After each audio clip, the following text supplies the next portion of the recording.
Tinaningan na ng ombudsman ng 2 buwan ang preliminary investigation sa flood control scandal. Papaspasan daw nila ito para mapanagot agad ang may kasalanan. Narito ang agenda report ni John Manalo. 60 days. Yan ang itinakdang deadline ni Ombudsman Jesus Crispin Remulla sa preliminary investigation ng mga kasong kaugnay sa flood control projects. Kabilang na raw dito ang mga kaso sa Bulacan at Oriental Mindoro.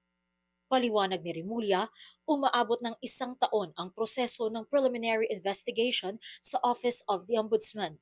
Kaya ang kanyang layon, mas mapabilis ito. We will change it also.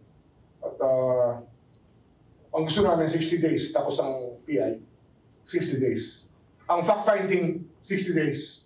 Ang PI, 60 days, when necessary. Dagdag ni Remulla, mayroong mga kaso na hindi kinakailangang dumaan sa fact-finding phase. Example, the DOJ case was filed. Nung pinabuksan natin, so we're composing the teams already. At by Thursday, we will start the preliminary investigation of the cases, the flood control cases filed by the DOJ. And the other cases filed by Secretary Dizon and the ICI, umpisahan na natin yan. And those that we deem fit to go straight to PI will do already.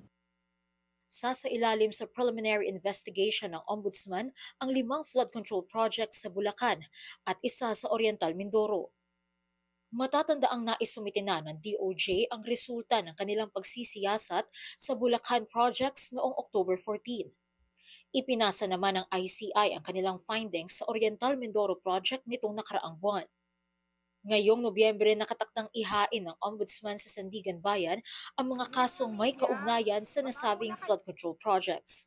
Para sa agenda, John Manalo, Billionario News Channel. Manatiling nakatutok sa Billionario News Channel. Sumubaybay sa aming social media accounts at mag-subscribe sa aming YouTube channel para sa mga bago at eksklusibong balita.